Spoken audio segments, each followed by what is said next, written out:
Frères et sœurs en Christ, que Dieu vous bénisse puissamment et abondamment et qu'il me bénisse aussi, moi, au nom de Jésus-Christ.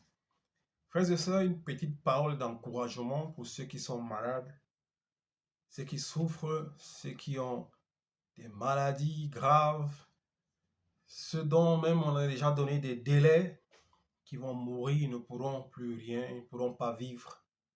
Mais la Bible nous dit, vaut mieux un chien vivant qu'un mort. Quand, quand tu es en vie, il y a de l'espoir. Je vais encourager quelqu'un ici par deux, trois mots. Frères et sœurs, on a toujours tendance à dire que les médecins, il y a certains chrétiens qui disent qu'il ne faut pas aller chez les médecins, il ne faut pas aller chez les docteurs, il ne faut pas croire à la médecine, ceci, il faut pas se faire traiter, il faut donner tout à Dieu. Frères et sœurs, la médecine en elle-même n'est rien de mauvais. Il n'y a rien de mauvais pour aller voir un docteur. Il n'y a rien de mauvais d'aller se faire soigner par un médecin parce que c'est Dieu qui a créé toutes choses. Nous voyons qu'en Afrique, auparavant, on se soignait par des plantes que Dieu par la nature nous donnait pour nous faire soigner. On se soignait par des plantes. La médecine traditionnelle, jusqu'aujourd'hui, elle existe. Même la nourriture que nous mangeons jour et nuit est un médicament pour soigner nos corps, pour revigorer nos corps, pour nous donner de la force. Même la nourriture nous soigne. La nature nous soigne, l'air pur nous soigne, la lumière du jour nous soigne. Mes frères et sœurs, Dieu a créé toutes choses pour que nous ayons la vie. Les plantes, ceux qui connaissent les plantes se soignent par des plantes. Jusqu'aujourd'hui, ils ne touchent pas à la médecine moderne. Dieu a donné la connaissance et la sagesse, l'habilité à certaines personnes à être des grands médecins. Aujourd'hui, selon le monde moderne, il a donné l'habilité à certaines personnes d'être des médecins selon la nature et les plantes naturelles qui guérissent et qui délivrent, qui guérissent, des maladies, des blessures, de beaucoup de choses. Nous avions eu un exemple dans la Bible quand le roi, comment il s'appelait? Le roi dont Élisée avait annoncé la mort, qui devait mourir. Et ce roi s'est tourné vers le Dieu Tout-Puissant. Il a imploré sa miséricorde. Dieu l'a accordé sa compassion. Nous voyons qu'Élisée avait guéri ce roi par un gâteau de figues. Dieu l'avait révélé de faire un gâteau de figues et d'appliquer sur l'ulcère, sur la blessure que ce roi avait. Et ce roi était guéri par le gâteau de figues qu'on avait appliqué sur la plaie qui devait l'amener à la mort. Dieu nous a donné beaucoup de choses. La nourriture, voilà l'exemple de la figue grâce à laquelle Dieu avait guéri le roi. J'oublie le nom du roi, mais c'est dans le livre de 2 rois. Parce que Dieu avait annoncé que c'est fini, il va mourir. Et il a imploré la miséricorde de Dieu et Dieu l'a guéri à travers Élisée en lui demandant de faire un gâteau de figue qu'on applique ça sur la plaie. Il était guéri. Frères et sœurs, cela dépend du degré de foi de tout un chacun.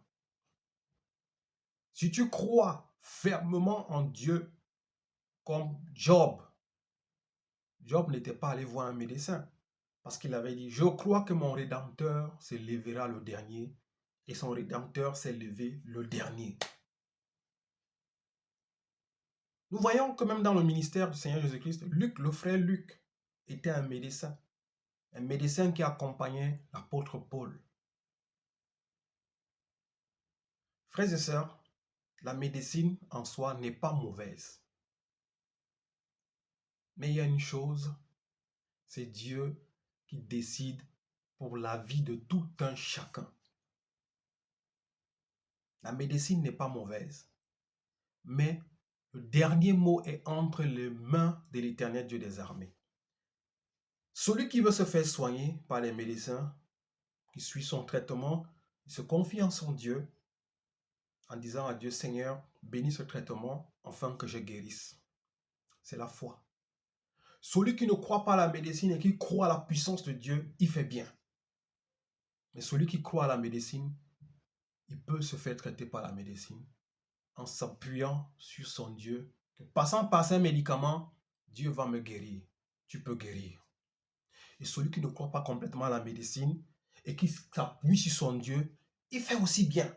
Parce qu'il a une grande foi, il fait confiance en Dieu. La médecine a des limites. Nous connaissons beaucoup d'histoires.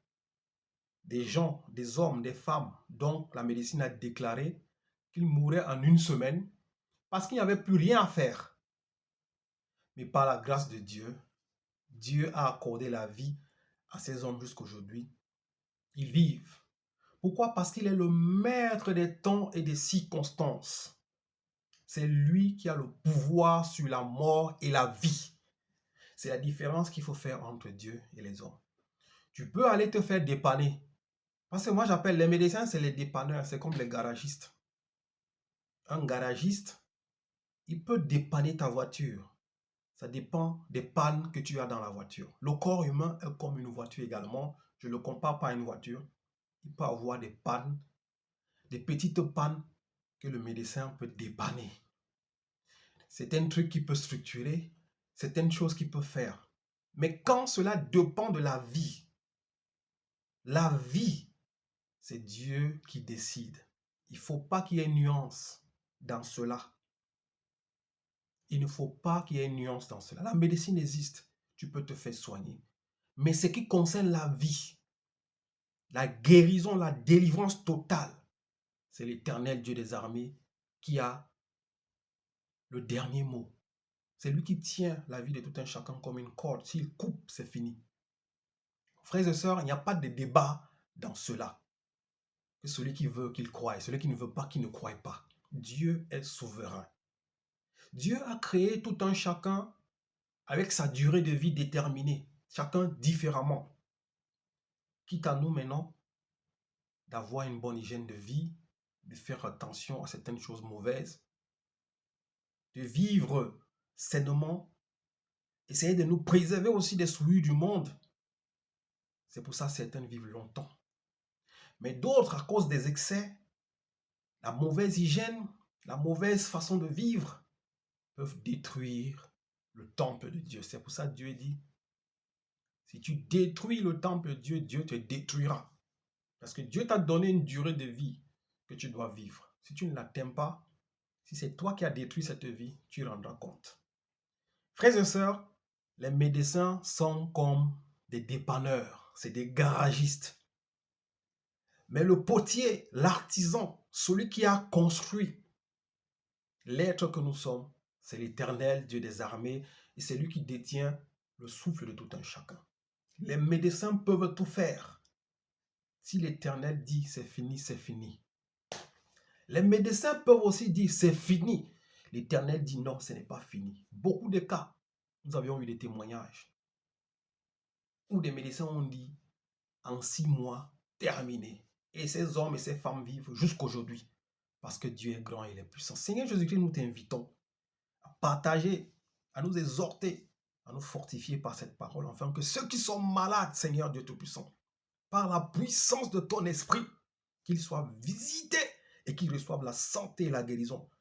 Car c'est par tes maîtres ici que nous sommes guéris.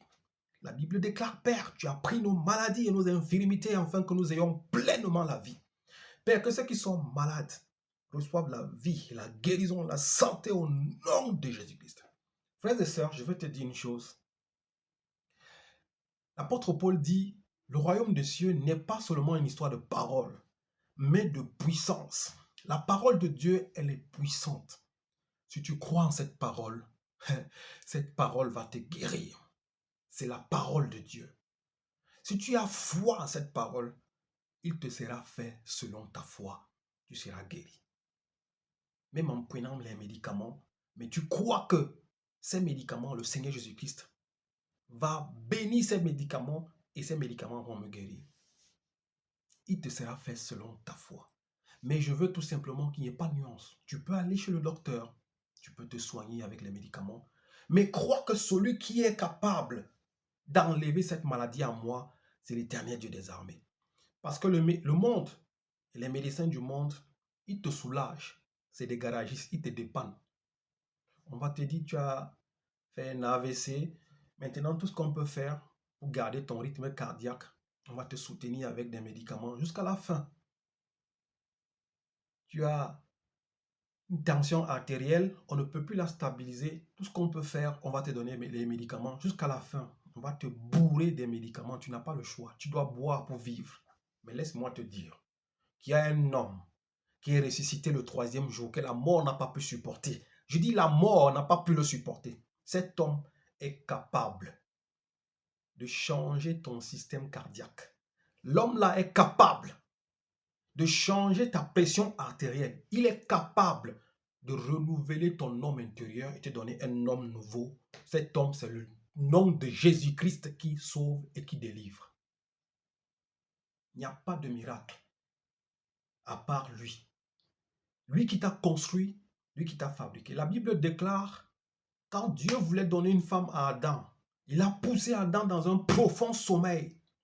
Il a ouvert son côté, où il a sorti une côte et il a fabriqué la femme. Il a donné le nom, voilà, la femme. Frères et sœurs, Dieu est capable de t'endormir, de pousser dans un profond sommeil et de t'opérer lui-même sans qu'il y ait de blessure, comme il a opéré Adam. Il a enlevé une côte, il a formé la femme. Dieu est capable de te pousser dans un profond sommeil et de changer ton système cardiaque. Dis Amen au nom de Jésus-Christ. Dieu est capable de te pousser dans un profond sommeil et de changer ta pression artérielle et que tu ne boives plus les médicaments. Dieu est capable de te pousser dans un profond sommeil et de changer ton cœur pour que tu aies un cœur nouveau afin que tu le témoignes au nom de Jésus-Christ. Je te parle de Dieu de la guérison, le Seigneur Jésus-Christ. Frères et sœurs, lisons une partie de la parole de Dieu au nom de Jésus-Christ. Proverbe 9, verset 8. Verset 11. Verset 10, la Bible déclare, le commencement de la sagesse, c'est la crainte de Dieu. En toute chose, commence à craindre Dieu. Commence à craindre Dieu. Commence à mettre sa parole en pratique. Et sa main puissante agira. La Bible déclare, c'est nos péchés qui empêchent la main de Dieu. Et le manque de foi, l'incrédulité, ça empêche à ce que nous puissions être guéris et délivrés.